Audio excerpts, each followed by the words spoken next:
In the days of ancient prophets and rising kingdoms, the destiny of Israel hung in the balance. Chosen by God, Saul was anointed to lead, a man with the promise of greatness. But what began as a divine calling unraveled into a tragic tale of fear, pride, and obsession. As jealousy consumed him and paranoia took hold, Saul's grip on the throne and his sanity crumbled. His downfall didn't just cost him his crown, it shattered his legacy. Was it pride, pressure, or prophecy that sealed his fate? Discover how Israel's first king became its most tragic figure. This is the story of Saul, the first king of Israel, a man whose life began with divine favor and ended in despair, a war hero, a father, a giant among men, and yet the Bible calls him a man who fell on his own sword, not in victory, but in shame. But was Saul truly a villain, or was he a broken man caught between God, prophecy, and politics? As before David ever picked up a harp, before Goliath ever fell, there was Saul. The year is roughly 1050 BCE. Israel is in chaos. Tribes are scattered. There is no king, only judges and prophets. The people cry out, "We want a king, like the other nations." And God reluctantly says yes. That's when the prophet Samuel is led to a man named Saul, the son of Kish from the tribe of Benjamin. Saul is tall, the tallest man in all of Israel, handsome, strong, the kind of man who looks like he was born to wear a crown. But here's the irony. When Samuel finds him, Saul isn't standing in line for the throne, he's out chasing donkeys. That's right, the man who would be king is on a wild search through the countryside, just trying to find his father's livestock. God tells Samuel, "This is the man. Anoint him. He will save my people." So, under a quiet sky, Samuel takes oil, pours it over Saul's head, and says, "Has not the Lord anointed you ruler over his inheritance?" When Saul is called to take the throne in front of the nation, something strange happens. He's missing, gone, vanished. The people search for him and finally find him hiding among the supplies, hiding the chosen king. Why? Fear, humility, perhaps the crushing weight of expectation. And yet, he accepts the crown, and for a time, he thrives. Saul's first test comes quickly. The Ammonites threaten the city of Jabesh-Gilead. Saul hears the cries, and the Spirit of God comes powerfully upon him. Fueled by divine courage, he leads a brilliant counterattack, rescues the people, and earns the love of the nation. For a moment, everything is right. Israel has a king, Saul has a purpose, God has a champion. But it doesn't last. Saul is preparing for battle against the Philistines. His troops are nervous.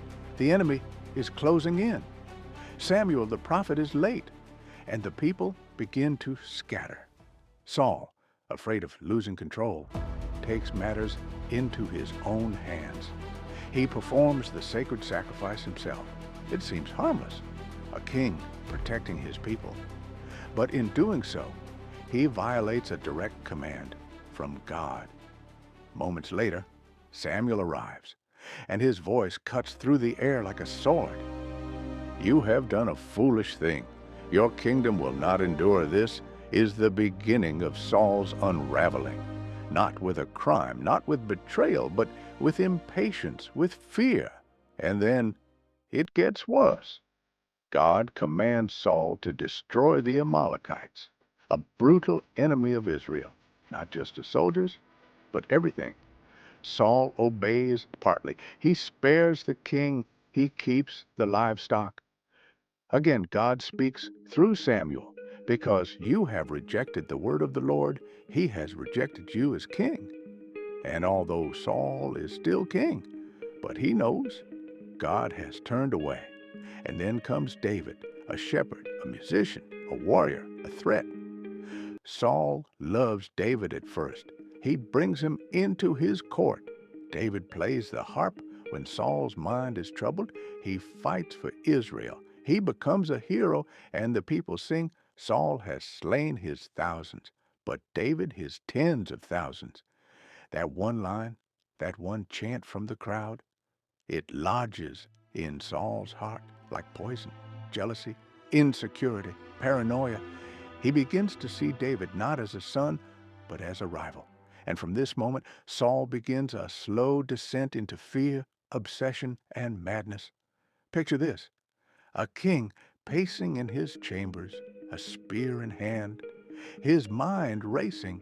David is playing his harp, soothing, beautiful music. Saul's eyes narrow. His hand tightens around the spear. Suddenly, he hurls it across the room. Misses. David flees, and Saul is left with his demons. This isn't a man chasing power. This is a man losing himself. Saul was chosen by God. He was crowned with promise. He fought bravely, but his fear became disobedience. His jealousy became madness. His calling became a curse.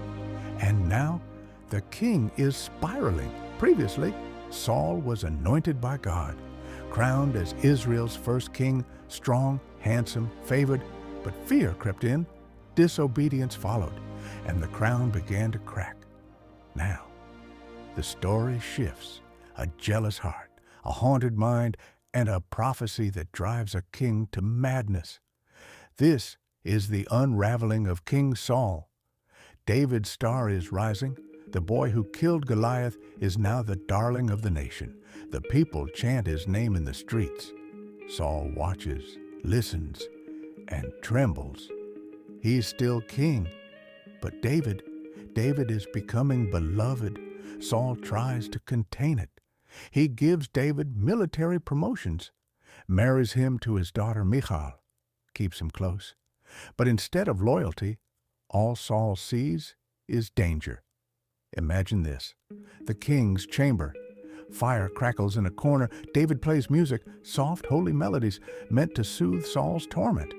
But Saul is consumed. He grips a spear. His breathing deepens. A shadow crosses his face, and then, in a moment of rage, he hurls the spear across the room. It strikes the wall. David escapes. Saul is left in silence, listening to the echoes of his own unraveling mind.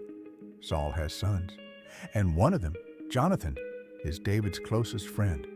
A bond deeper than blood, loyal, pure. Saul sees it. He hates it. As long as David lives, Saul declares, your kingdom will never be established. Jonathan pleads with his father. Why should he be killed? What has he done? Saul doesn't answer. He throws another spear, this time at his own son. Madness. David flees again, this time for good. Saul becomes obsessed. David becomes a fugitive. For years, the king pursues him through deserts and caves, 3,000 men hunting one shepherd. But David, he refuses to strike back. Twice, he has the chance to kill Saul. Once, cutting a piece of his robe in a cave. Another time, stealing Saul's spear from beside his sleeping body. Both times, he spares the king's life. I will not touch the Lord's anointed, David says. Saul, broken, weeps. You are more righteous than I. As the years pass, Saul becomes more isolated. The Spirit of God has left him. The prophet Samuel is dead. Dreams bring no answers. Priests stay silent. No visions, no signs. The king is alone, in silence. And in desperation, he makes a final forbidden choice. Saul disguises himself, slips through the night, and visits a medium in a village called Endor. This is dangerous.